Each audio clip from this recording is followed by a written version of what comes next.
ministrs Makārov kungs un Saeimas deputāts.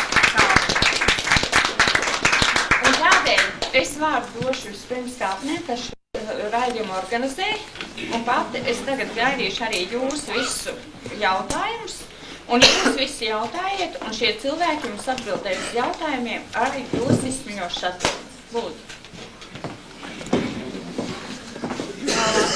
Labvakar. Parasti mēs ar jums sasveicināmies ar mikrofonu starpniecību, un jūs droši vien mūs neredzat parasti tā ir. Bet šovakar mēs esam pie jums atbraukuši, jo jāteic ir tā, ka lauka cilvēki mums zvana un saka tā, jā, rīdznieki mūs sazvana, viņiem ir tā priekšrocība, bet mēs nekad nevaram jūs īsti sazvanīt, un arī, ja sazvanām, tad nav tāds reizes, kad tieši sarunājas ar vai ar ministru un uzreiz rodas tā atbilde. Tādēļ mēs šodien tā nolēmām, ka mēs varētu aicināt pašu ministru. Manuprāt, ka jautājumi, kas saistīti ar dažādiem sociālajiem jautājumiem un pensijām, pabalstiem, ka tie šobrīd tiešām ir aktuāli, un aicinājām arī Saeimas deputātu, manuprāt, jūs viņu labi pazīstat, tātad Jāni Kalviņu. Man vēl jāpiebilst, ka tas ir tāds mūsu pirmais eksperiments, un redzēsim, kā mums izdosies, un vai vispār šādas tikšanās jums un mums būs vajadzīgas. Tā kā... Varbūt vienkārši sāksim. Vai mēs gan neapazināmies? Tātad tā ir Mairitas Notiņa. Tā ir Santa Lauga. Tā, tik tā mēs varbūt. Sāksim varbūt arī uzreiz vārdu dosim. Kas jūs vairāk interesētas šobrīd? Ar ko mēs sāksim? Ar zemkopību. Jāteic, ka mums līdzi ir arī zemkopības ministrijas preses sekretārs Valdis Zevis. Un žurnāla Lauku dzīve pārstāv Vivanta Volkova. Labvakar. Tā kā arī viss to, ko varbūt šodien runāsim, lai tas tādā mūžībā tiktu iegrāmatots, ja nevis tikai varbūt izskanētu rādio, mēģināsim to arī izlikt uz papīra. Un katrā gadījumā arī žurnāls Lauku dzīve gaida jūsu vēstules, jūsu jautājumus, lai mēs zinātu, ko cilvēkiem jautāt. Vai jums ir jautājumi, vai arī es varu sākt ar vienu jautājumu, kas ir ienācis mums par pensiju, teiksim. Kas ir tie jautājumi, kas jūs vairāk interesētu? Zemes lietas. Es domāju, ka vispirms mums jādod vārds Kalviņa kungam, jo viņš vislabāk zina tās vietējos cilvēkus, vietējās problēmas. Viņš nav tikai Rīgā, bet droši vien šad tad arī tepat jūs Kuldīgas rajonā. Arī šeit pašā zālē. Šeit pašā zālē arī droši vien. Labvakar, cienījamie rudbāžnieki, paldies raidījumu Kāpnes, kuri norganizēja šodien tikšanos. Es negribētu tik krāsi apgalvot, ka es perfekti pārzinu jūsu lietas un kad es jums esmu tieši ticies. Bet tam varbūt vairāk iemeslu to, ka esmu Kuldīgā regulāri, tas ir vienkārši fakts. Un es domāju, ka es gadu nerunāšu. Es domāju, ka jums ir jautājumi. Un šeit arī sēž man bijušie kolēģi zālē. Un manuprāt, priekš manis ērtāk būs, ja jūs man uzdosiet jautājumus, un es mēģināšu viņiem rast atbildi tādi, kāda, manuprāt, ir. Brīžiem varbūt atbildi būs tāda, kāda varbūt jūs nevēlēsiet dzirdēt, bet reālā dzīve pati pasaka priekšā, kāda ir patiesība. Jo es gribētu no mūsu šīs te sarunas, no šī te dialoga, lai mēs viens otru saprastu. Nu, kā saka, es esmu jūsu kalps, un jūsu uzdevums ir no manis prasīt, jūsu tiesības no manis prasīt, un mans pienākums ir jūsu prasības maksimāli censties izpildīt. Tas ir viss ievadam. Tā kā es esmu gatavs atbildēt jūsu jautājumiem. Man būtu jautājums, kas interesē visur bāžniekus, jo mēs esam dzīvojuši, un vēl šodien dzīvojam, darbojušās lokatoru zonā. Lokatoru nauda tika pārskaitīta Latvijas Republikai. Viņa diezgan stingri aizgāja Skrundai. Un patreiz no šīs nedēļas sapulces mēs uzzinājām, ka Skrundas slimnīca, kur ieguldīta lokatoru nauda, tiek veidota kā Skrundas pilsētas iestāde. Un tas nozīmē, ka mūsu cilvēki, kas vēl šodien cieši no lokatora, var pienākt mirklis, un droši vien tāds pienāks, ka mēs, braucot uz kaimiņu pilsētu, šoreiz Skrundu ārstēties, maksāsim vairāk nekā, tie paši skrundnieki, lai gan viņi lokatoru ietekmē nav bijuši. Nākošais ir tie cilvēki, kas šodien vēl ir lokatoru ietekmē, viņi reāli nevar nemaz uz to skrundu tikt, nemaz nerunāt uz Kuldīgu. Jo autobusi viņam iet 8:00 no rīta, un atpakaļ uz mājām viņi tiek 4:00 vakarā. Un ņemot vēl vērā to, ka tur dzīvo ļoti daudz, pār pa 20 cilvēkiem, kuriem ir no 75 līdz 95 gadiem, tad jūs saprotat, kādā situācijā tie cilvēki ir. Un patiešām šodien par tiem cilvēkiem nav domāts. Jā, paldies, jautājums ir interesants. Es uzreiz gribēju, tomēr jums oponēt, ka par cilvēkiem nav domāts, man viedoklis tāds nav. Kas attiecas uz naudu, tad es sākšu ar to, ka pēc Latvijas un Krievijas līguma katru gadu Latvijas Republika saņem $5 miljonu divos maksājumos, tas ir jūnijas un decembra mēnesis. Šeit nav ņemts vērā, protams, inflācijas līmenis, bet tā līgumā ierakstīts ciets skaitlis bez procentuālās pieskaņas. Uz doto brīdi Latvijas Republika ir saņēmusi 3,2 miljonus Latvos, es rēķināšu. Ja. Un tīri no ekonomiskā viedokļa domājot, dabīgi, ka nauda nedrīkst sadrumstalot, nauda jāiet ir lielās lietās. Tas ir šī gadījumā, kur ir iztērēts, tas ir izlietot naudu. Visvairāk naudas ir medicīniskās aparatūras iegādēji, tālāk visas laukskos saņēmuši pēdējās paaudzes datorus, lai bērniem būtu iespēja mācīties. Tālāk lielākās summas tik tiešām ieguldītas Skrundas pilsētā ar lauku teritoriju. Šeit tiek, principā, ir pabeigta slimnīca 20 vietām, pagaidām tā ir slimnīca, kur arī pietiekoši moderna aparatūra, lai cilvēki varētu sniegt palīdzību, plus kanalizācija, infrastruktūra Kuldīgā, tas ir atvainots Skrundā kā tādā, jo Skrunda ir viena no tām nedaudzām pilsētām, kur nav attīrīšanas ietājuši.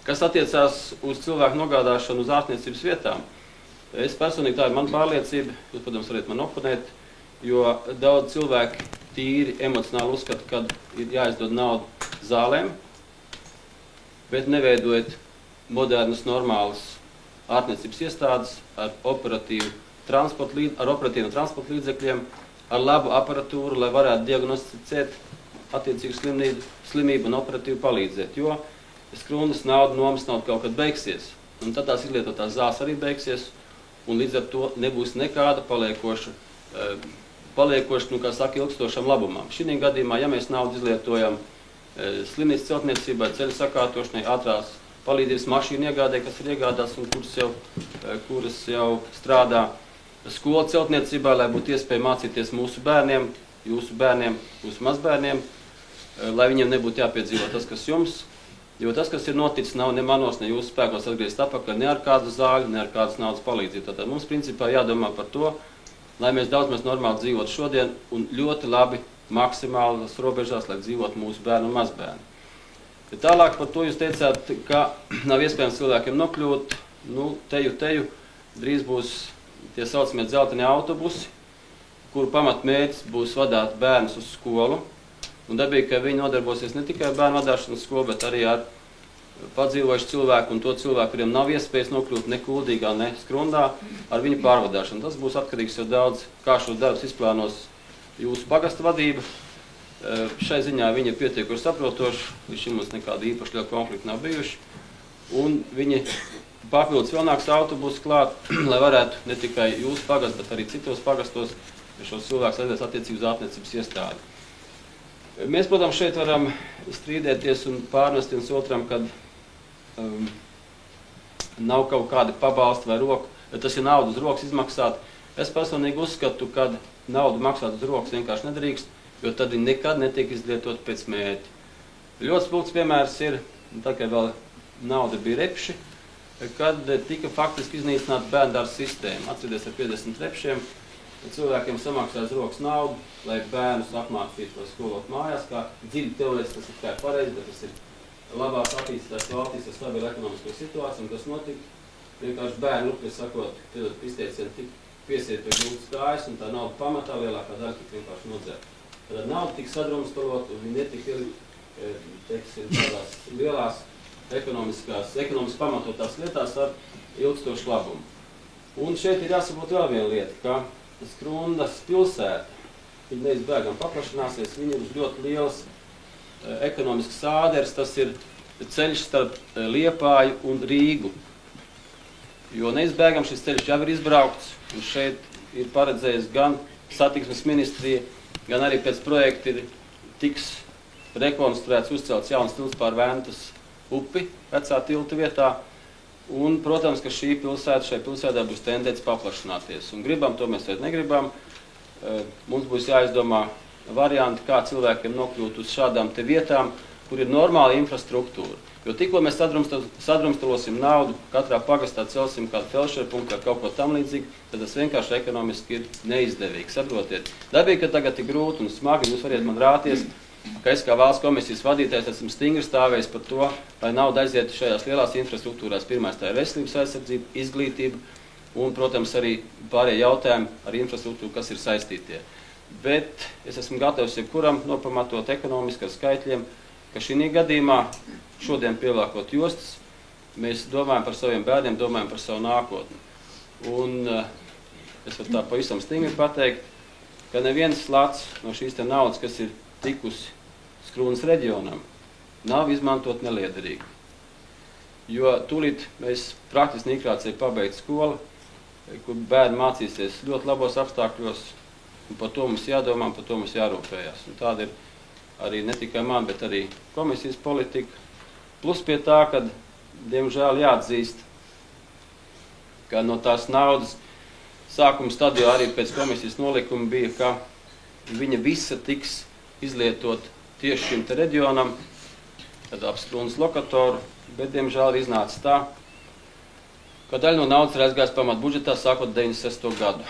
No šīs naudas nāk, protams, nost naudu par apsardzi, tas ir apmēram līdz 300 000 latu pa gadu, kas ir paredzēts līgumā, jo mūsu bruņotie formējumi apsargā ārējo loku šim te kompleksam, plus Eiropas drošības sadarbības organizācijas ECO revīzija apmaks.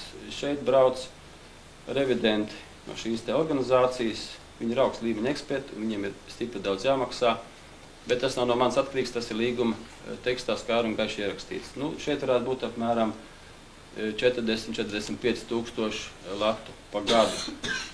Šī revīzijas uzdevums ir pētīt, noskaidrot, cik pareizi Krievijas puses izpild līgumā noteiktos norādījumus. Kas attiecās par to, kad jūs sakiet, kā jums būs jāmaksā tikpat daudz kā Skrundā, kuri nav. Vai jums ir tāda informācija? Es gribētu zināt, kurš ir precīzi noteicis, ka jums jāmaksā vairāk? Patreiz to noteicis nav neviens. Bet, ja viņš paliks kā pašvaldības, nevis reģionālais iestāde, tad tas ir ļoti iespējams, jo braucot uz citu rajonu, jo mēs maksājam. Un kur tas teiks, ka mēs nemaksāsim arī braucot uz citu reģionu? Paldies, es precizēšu. Gadījumā jums skaidri laikot pateikt vienu lietu, ka to, ka jums būs jāmaksā vairāk, tas ir kategoriski, tas tā nebūs. Pārsteigšana, kas ir reģionāli. Bet obligāti rakstis, lai atrastos mūsu pagastā. Jā, paldies, tā galīgi nav problēma. Pirmkārt, jūsu pagasta iesniegtais biznesa plāns par pagasta attīstību kā tādu pašlaik, viņš ir pieņemts, viņš ir fiksēts, lai nebūtu visu laiku, teiksim, viena pagasta pārstāvs, bet būtu rotējuši princips. Jūs pagasta vecākā komisijas locekli, un viņas tiesības ir prasīt, un es jums kā komisijas priekšsēdētājs varu absolūti apsolīt, es ceru, ka balsojums būs pozitīvs par šo lietu, ka mēs komisijā ar savu lēmumu nofiksējam to, ka tas lokators darbojas, man liekas, vairāk kā te uzvārdos vai kur citur. Un tas, ka viņi nejūt, jā, nu, tās ir muļķības. Es netiecu, ka nejūt. Es pats zinu, ir tādas vietas, iekšā te klēts, jā, tur vajag pavadīt dienu, nostrādāt, jā. Un tad jūtu uzreiz starpību, ka es jūtos sliktāk, es esmu nogurs, atnāk mājās kā sasists. Un tāpat arī es esmu dzirdējis no citiem cilvēkiem, citi cilvēki, kas stāsta, ka aizbrauc kaut kur citur ciemos, pie draugiem, radiem, kādu laiku padzīvo tur, atgriežās te, un starpība ir jūtama. Un tas, ka te katru gadu atbrauc pie mums, mūs atver tāds, nu man tāds sajūta, ka tāds izmēģinājumi trusīši, kādas 10 no sieksāts, un tie dakteri tāds skaisti zolīti mūs uzņem, aprunājās, kas un kā. Un mēs jau to visu pastāstam, un tā, ka jāpēta, kas tas ir, tas starojums un ar ko viņu ēd, to jau cik ilgi jau stāst. Es atceros vēl Birkaukungs, ka bija premjeras solī, ka mēs no tā necietīsim, ka rūpēsies par to, par cilvēkiem, bet es nesaprotu, kāpēc manai veselībai man būtu jācieš, kāpēc man jāklausās ir tie radioburkšķi, kas nāk no turienes iekšā. Kāpēc man tas jāklausās? Un diez vai man veselība uzlabosies, ja Skrundā ielas būs līdzināks un skaistāk. Nu, patīkamāk būs pa viņām staigā. Paldies par jautājumu. Es mēģināšu atbildēt, es gan netiku teicis, ka šis lokators nedod iedarbību, jūs pretēji. Es teicu to, bet tas man subjektīvs viedoklis, ka tie puiši strādā apsardzē, ka viņu veselības stāvoklis ne visiem ir pasliktinājies. Ja pieņem pa nulles stāvokli, tā ka viņi sāk strādāt uz mīnus pusi, tas ir pirmkārt. Otrkārt, es pilnīgi piekrītu sieksāties, pat esmu filmējis gadus apakaļ ar kameru, ka vienkārši kamera lēkā, monitorā nevar redzēt bildi, tas tā ir. Bet tai pašā laikā ir jāatzīst tas, ka ne manos spēkos, ne jūsos, diemžēl, nav šo lokatoru pašlaik izslēgt. Tā ir valstiska vienošanās, un viņš tiks izslēgt 98. gada 31. augustā. Ar to jārēķinās. Un neviens no jums, ne arī es nezinu, kāda būs šī te lokatora iedarbība pēc tam, varbūt pēc gadiem 50 vai 30. Un tas, es nevaru atbildēt speciālistu vietā, cik ilgam jābūt ir periodam šeit, lai izpētītu visu šīs te lietas. Un jūs tā nedaudz ironiski teicāt, ka jūs kā izmēģinājām trusīši, bet saprotiet, tiem zinātniekiem nav kur ņemt materiālu kā tikai jūsu organismus. Nu, diemžēl tā ir noticis, saprotiet, jā. Un es negribu vainot ne jūs, ne arī ne sevi, nevienu citu par to, ka tas tā ir. Tas tā vienkārši ir 50 gadi, teiksim, mums šis jūks ir bijis nest un šeit ir sekas un neko tu nevar izdarīt. To, ko jūs sakiet, kad ir skaistas ielas Skrundā, es gan domāju nedaudz savādāk. Ka šī gadījumā tās ielas ir ne tikai skaistas, bet kārtīgi sakārtotas un lai viņas vairs neaplūst, ir normāla kanalizācija. Lai jūs varētu normāli to pilsētu aizbraukt un varētu ārstēties, nedodies, ja tas ir vajadzīgs. Un man jautājums tādā gadījumā jums ir, teiksim, jums ir slikts veselības stāvoklis, vai es esat pie kāda ārsta griezies, un kurš jums ir atteicis no palīdzības vai kaut kā savādāk. Man vienkārši redziet, es nevaru zināt visas faktus, jūs man vairāk dot faktus, jums kāds dakteris ir atteicis, ka jūs jūtieties slikti, ja? Šeit dzīvodams, un esat bijis pie ārsta, viņš mums pateicis, nē, es jūs nepieņemšu kaut kā savādāk. Ja man būtu tāda informācija, mūsu saruna būtu stipri lietišķāk. Jūs varētu iedarboties uz šiem te dakteriem kaut kādā citādā veidā, lai viņi jūs pieņemtu un jūs izmeklētu un notiek attiecīgi diagnozes. Tāda ir man atbildi uz jautājumu.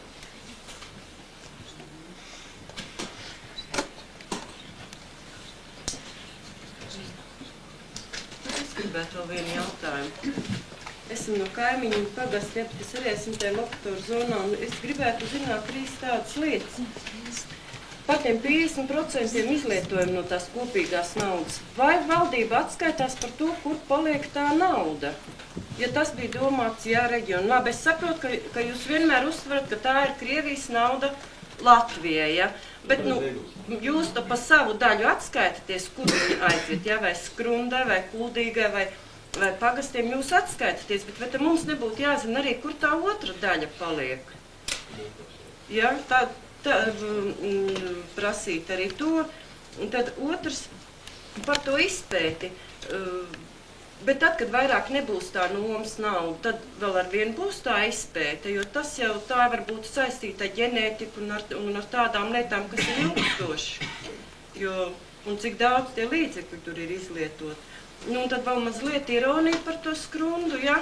Nu, es domāju, ka ļoti populāri ir teritoriālā reforma. Varētu būt, ka viss šie te Skrundas lokatoru zonā būs Skrundas centrs, ka mēs būsim viens Skrundas pilsēta lauka teritorija, jo, ja skait mūs visus kopā, tad jau mēs tikai 10 000 sanāk, vai tas ir daudz vai maz, tas atkal ir relatīvs jēdziens, bet blīvums no tā nemazinās, ja līdzekļi no tā vairāk nav.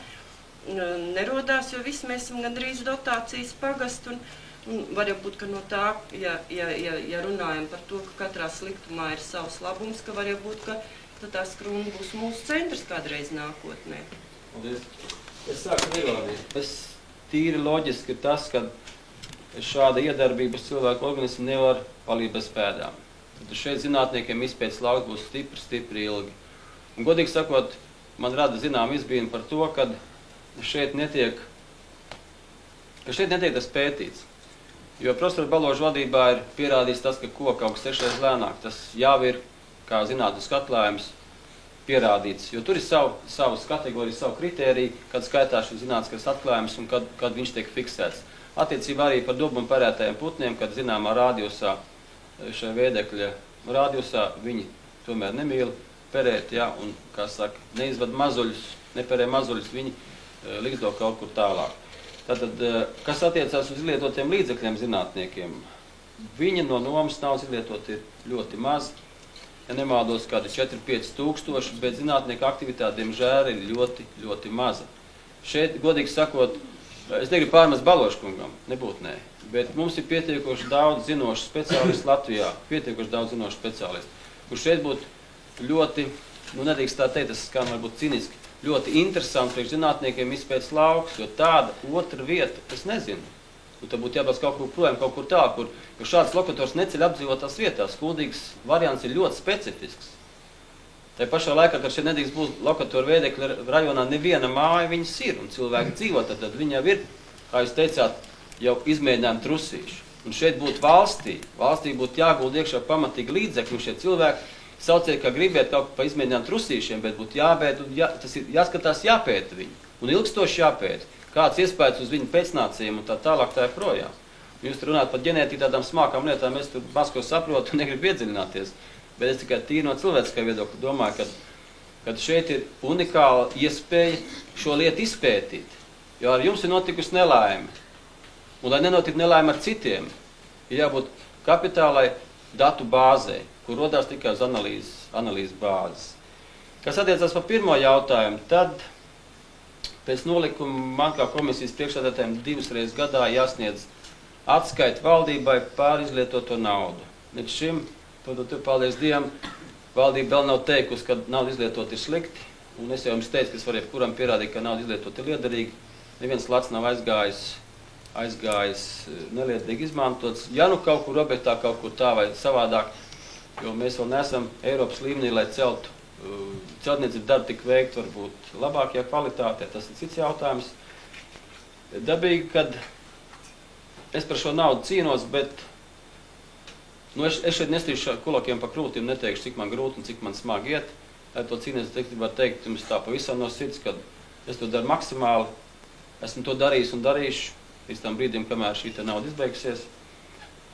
Bet ir diezgan grūti, brīžiem pat neiespējami finanses ministrijai pierādīt to, ka šai naudai jābūt šim te reģionam, visai bez izņēmuma, ko ir solījuši gan Gailis, diemžēl, gan Birkaus. Tā tas ir bijis. Es negribu teikt, ka Birkaus man palīdzēja lietām, ka Gailis nav palīdzējis, tā es nedrīkst teikt, viņi palīdzējuši. Bet tajā pašā laikā jāatzīst, ka finanses ministrijai vienkārši pāris netiek. Man nesen bija saruna ar Tudārs kundzi, kur ir valsts sekretāra vietniece, principā, kur nodarbojas šiem te rēķiniem. Un mēs viņu tā ātri parēķinājām, es saku, man 900 000, un es tā saku, man 900 000 ir vajadzīgi, lai es normāli varētu turpināt šīs lietas, kas iesāktas. Un viņi man nevarēja dot atšifrējumu, kur šī nauda paliek, aizbildnoties ar to, ka viņi aiziet kopējā pamatbudžeta masā, un man oficiāli atbildi nav sniegusi. Bet es pietiekoši labi zinu, ka šo atšifrējumu var izdarīt. Es dabīgi palikšu pie savu un šo atšifrējumu meklēšu, un arī esmu iesniedzis savus priekšlikumus 97. gada budžetā, lai nauda pilnā apmērā mīnus obligātie maksājumi atnāk šim te reģionam. Un lai varētu turpināt tās lietas, kas ir iesāktas. Un es lieku stipri lielas cerības. Es nedodu ne 10%, kas to nav dabūjuši. Es vienkārši zinu no pieredzes, kā tas notiek. Bet es lieku stipri lielas cerības uz to, kad mums izdosies caur šiem te dzelteniem autobusiem saucamiem. Dzelteniem sauc tāpēc, ka viņi tā visā pasaulē, kur pārdā skolniekus. Jā, bet es jau teicu, kā viņi būtu izmantojami. Ka būtu ļoti operatīvi ar pagastu vadības palīdzību slimus cilvēkus, vecus cilvēkus, tie cilvēkus, kur nevar aizvest uz attiecīgo ārstniecības iestādi. Un neizbēgam vēlreiz gribu akcentēt to lietu, kad tik tiešām tie, kuri ir slimi, un es nevaru jums uzstādīt diagnozi. Ja dakteris ir uzstādīt diagnozi, ka cilvēks ir nosūtāms uz sanatoriju un nav tik aizskatīts uz sanatoriju viņa ārstēšanai. Cilvēks naudu uz rokas nesaņem. Tas jums jāsaprot un nebūs vienkārši savādāk. Naudu uz rokas netiks izdalīt. Es, diemžēl, brīnos par Raņķu pagastu, bet es negribu nosodīt pagastu vadītāju rīcību, tā ir viņa problēma, ka viņš vienkārši labu gribēdams varbūt cilvēkiem izdalīja pa 15, pa 20 latiem uz rokas, nu, un kur tā nauda palika. Vai cilvēkiem no tā labāk palika? Taču nē. Labāk tiešām ir nauda ieguldīt tur ārstniecības iestādē, aparatūrā. Un ja tad ir kāds dakteris negodīgs, tad viņš jāsauc pie atbildības un jāsaka krustā vai sauciet kā gribiet. Viņš par to atbildīgs. Bet tā nauda tur paliek ilgstoši. Bet tikko, teiksim, kaut kādas porcijas kaut kādām izlaicīgām zālēm, kā viņi ir un nav vairs. Jo tā nauda kaut kad izbeigsies. Saprotiet? Un vēl kas vienkārši izdevies, varbūt tas ir pozitīvi, varbūt man grūti pateikt, bet uz tā rēķina, ka tā nauda viss neienāk 96. gadā. Kad neviens, man jau neprasīja neviens. Nolika faktu priekšā, ka tas tā ir. Es uzzināju caur saviem informācijas kanāliem finanses ministrē, ka tā nauda noņem. Bet ir izdevies izveidot investīciju programmu, viņi veidos pašlaik. Kuldīgas reģiona infrastruktūras attīstībai. Tas tāds smalks nosaukums ir. Šeit ir iespēja piesaistīt naudu ar vienu mērķi, lai tad, kad beigsies nomas nauda, nebeigtos naudas plūsmas Kuldīgas reģionu vispār. Tas pašlaik arī ir pilnīga taisnība. Un būtu lieki kādam apgalvot, ka mums ir milzīgas algas, būtu lieki kādam apgalvot, ka mums ir pensijas, un būtu lieki kādam apgalvot, ka mums ir visiem darbs. Tāpēc, ka jebkurš no jums uz savas ādas šodien izjūt, ka tas tā nav. Un varbūt ar lieliem izņēmumiem, ratiem izņēmumiem, kas varbūt apmierināti. Ja mūsu valstī šobrīd ir parādījušies pirmie cilvēki, kuru alga pārsniedz 10 000 latu mēnesī. Ir arī tādi, bet tie ļoti reti. Un, manuprāt, ņemot rokā kājas un rokas, visu šo cilvēkus varētu saskaitīt. Tas nu tā. Ir grūti runāt, tad, kad tu visapkārt redzi totālu nesakārtotību. Sākot no pirmās darba vietas, kur strādā cilvēks, beidzot ar darbu ministrijā.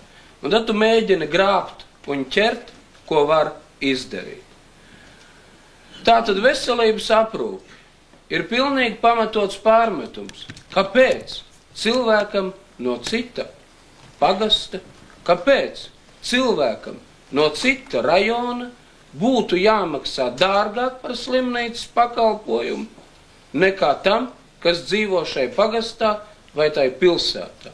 Slimnīcai būtu jāpriecājās, ka slimnieks pacients ir izvēlējies šo slimnīcu, jo slimnīcai ir jāsaņem nauda no slimokases par ārstēto slimnieku, nevis jāmēģina ar augstāku maksu viņu aizbiedēt prom. Un cilvēki braukā apkārt, meklējot lētāko variantu, tērējot naudu. Tas ir aplabi. Un tur es jums pilnībā piekrītu. Un nav nekāda pamata, kur kaut kam dot atvieglojums. Spēles noteikumiem. Cenai visiem ir jābūt vienādai. Veselības aprūpe. Manuprāt, šobrīd mēs droši varam pateikt, ka tā klibo uz visām 4 kājām.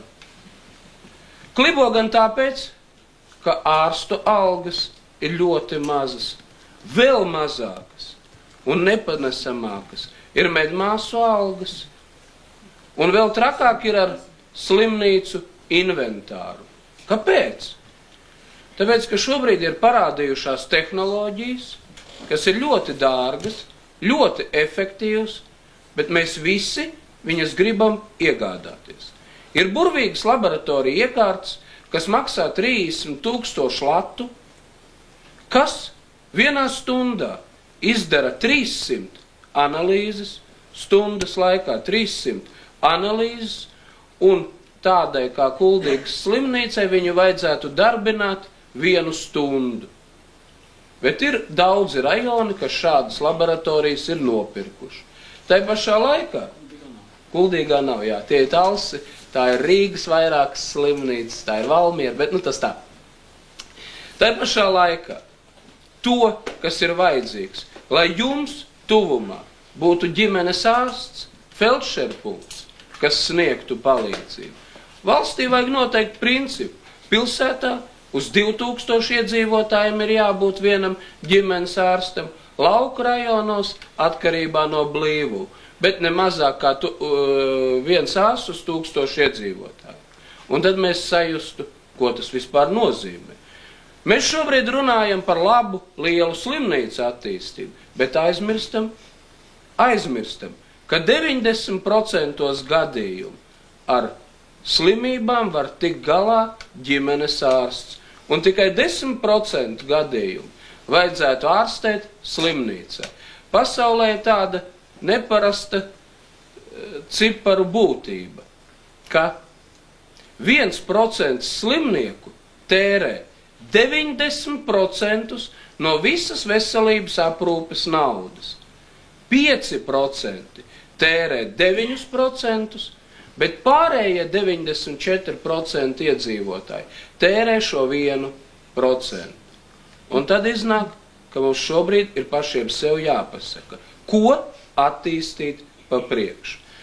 Latvējiem pensionāriem, jo sociālo nodokli palielināt lielāku neviens nespēj un neviens arī negribēs. Un tajā brīdī jums visiem noteikti strādājoši cilvēki, jūs paši daudz esat tiek izmantot. Un tad mēs secinām, ka šāda firma vispār neeksistē. Tātad cilvēkam, kas te tirgojās, nav pamata, jo viņam nav licences šai uzņēmēji darbībai. Tā rezultātā Jelgavā manuprāt, šobrīd ir pārtraukta, atņemta licence apmēram 10 firmām, un to cilvēku skaits, kas reģistrējušies kā nodokļu maksātāji, 3 pārbaužu rezultātā jau papildus pārsniedz 100. Jau ir oficiāli nodokļu maksātāji. Ja mūs visus satrauc tas, kas notiek ar tām lielajām aploksnēm, nav jau vērts ķert mazos blēžus, ja lielie blēži paliek garām. Kvalitātes pensija nekad nedrīkst būt mazāk.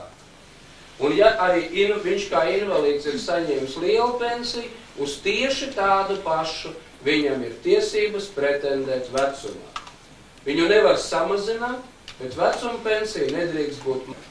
Karu degunu. Šitie teikt, kas vazājās pa krogiem un dzertuvēm, viņi saņem to pašu, ko es. Pat vairāk jau. Un vēl kas ir. Piemēram, ģimenē 2 cilvēki. Apgādātājs nomirst. Tā sieviete saņem to pašu, kad viņš būtu dzīvs, kura nav strādājis nevienu dienu. Tātad mēs esam vienādi. Kas tiek turpmāk jums tur darīts un kārtots?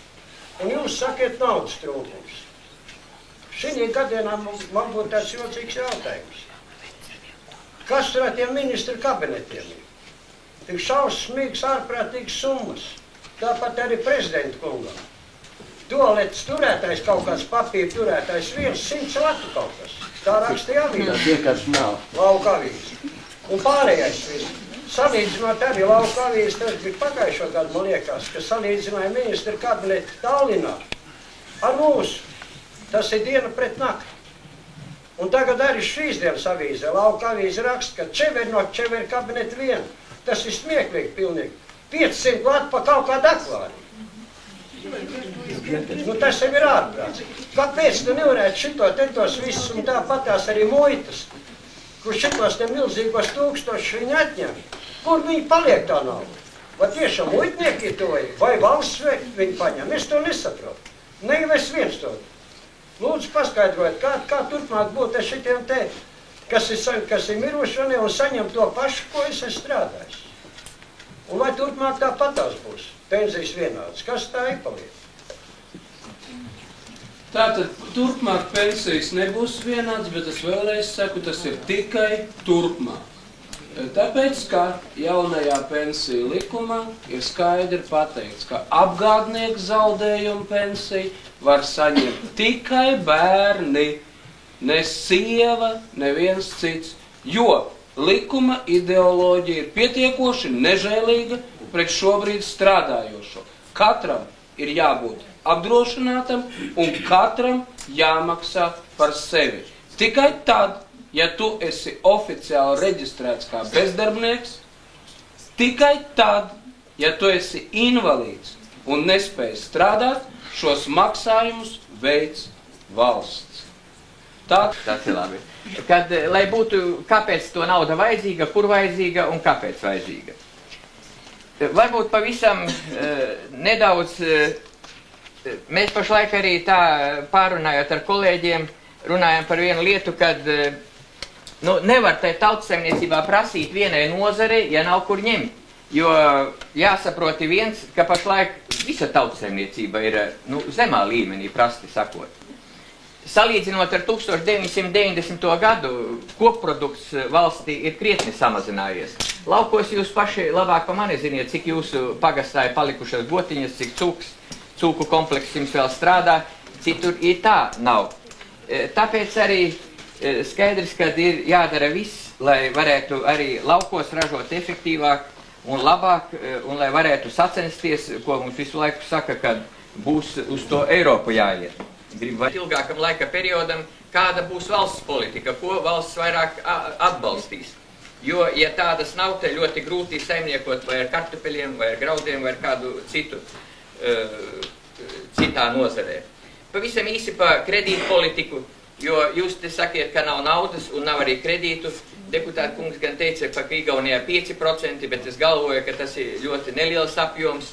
Jo, lai kā tas būtu, mums ir aizvērtas robežas, Igauniem ir vaļējas robežas, bet lauksaimniecībā situācija, diemžēl, ir ļoti līdzīga. Kredīt politikā pašlaik mēs plānojam nākošajā gadā lēnām vienot kopā hipotēku un zemes banku un lauku kredītu, tādā veidā samazinot šo administratīvo aparātu un ceram un plānojam, ka samazināsies arī šī augļu likme. Ar mazāk procentiem varēs saņemt kredītus. Bez tam no subsīdiju fonda ir paredzēta daļa naudas novirzīt uz to, lai varētu būt zemniekiem garants. Ir sevišķi jaunie, kas uzsāk strādāt. Viņiem nav šī, kas garantētu šo kredītu. Un ļoti grūti pierādīt, kad viņš tiešām būs kaut kāds garants, ja neveiksmi ir, kur šo naudu dabūt atpakaļ. Dabīgi, kad kredīta politikā nekad nebūs, ka naudu dos pa labi pa kreisi.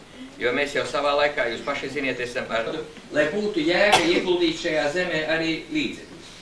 Bez tam, es nezinu, droši vien jūs pagastā kokvilna neaug, tā nolādētā, kas ir pilni lauki pieauguši. Bet arī par to nevienā pagastā ir uzsākta tonnas kartupeļu, bet vienu noteiktu šķirni un vienas kvalitātes jums nebūtu. Mēs jau vairs neaucinām, mēs aucinām tikai tik daudz kartupeļus, lai paturētu sēklu. Un mums ir tikai šķirnes kartupeļi un tikai lāpu kartupeļi, jo mēs esam bijuši šķirnes kartupeļu audzētāji. Tātad pašiem ir republikā 10 vietu, kur paši vienojas un paši strādā un ir ļoti labas rezultāti. Ziniet, es pateikšu, kur jau. Iet rudbāžos. Tā, kamēr mums vēl ir spēka apsaimniekot zemi, izslaukt gotiņu, tad kaut kā galus mēs varam sakt kopā. Jo, ja strādāja no rīta agri līdz vēlam vakaram, lai padarītam tos darbus, bet ja nebūs vairs spēka, tad būs pavisam grūti. Jo dārgi jāmaksā par dzīvokli ir dārgi dzīvokli. Tas vēl nekas, bet par zālēm. Mums ir tagad Skrondā ir slimnīca. Es to tā ilgi pārdomāju. Tas ir par maz, ka tur tikai 30 gultas. Bet nevarēja tur tās 20. Kad mēs tiksim tai slimnīcā? Tas ir ļoti, es domāju, es tur izstaigāju, vienreiz aizbraucu, tur nevarēja kaut kur citur to poliklīniku, ko tur ieliks tai slimnīcā. Svarīgi būtu bijis, ka būtu gultas skaits būtu lielāks. Tad es tā vēl padomāju, zāles, kur tās ir dārgas, ja tu saslimst, tas ir vienreizēji, pensiju pielika. Nu, ko tur to vienu lapu pielikt? Varēja ar nelikt.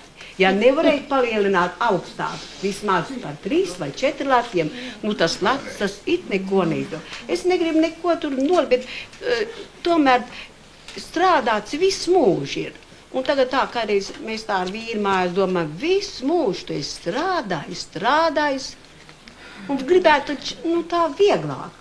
Man patīkam, tagad es tā nesakarīgi runā, nu patīkam saņemt ir, nu šodien lauvu dzīvi. Nu, vēl taču mēs gribam ar laikrakstu. Tik dārgi, nu, interesē, ko jūs runājat. Man patikas, ko jūs runājat. Varbūt es šo to nesapratu, šo to sapratu. Bet ja kaut ko var pasūtīt laikrakstu, nu, tas taču ir nepieciešams. Nu, paņem vienu, otru, trešo, nu 4, nu, kā gribas taču palasīt. Bet, nu, neiznāk. Tu vari neiznāk. Un tad, ja nu nevarēs nemaz strādāt, piepelnīties kaut ko par to zemīti, ko te runājamies. Es noskatos tie pat skolotāji ar sirds slimo. Kā viņi ar pa savu zemi iet un strādā. Un cik tā aldziņa tam skolotājiem ar strādā. Un tu strādā, nu neiznāk. Ne jau iet runa par tiem, kas varbūt kaut kur dzer vai kā. Ne jau viss tā dzer. Ne jau tā nodzerās, viss jau nenodzerās. Nu, iet uz to pagastu, ko tas pagasts mums ar daudz var līdzēt? Ja nesaslimt, ja nevajadzētu tās dārgās zāles, nu labi, tas iesaist slimnīcā, nu to 50 centīnu, nu tas ciems mums to 50 centīnu, jāsaka, nu, atmaksās. Bet zāles taču, nu, tās taču 12, 7, 8. Tepat, ka mēs aizbraucam 5, nu viss ir dārgs.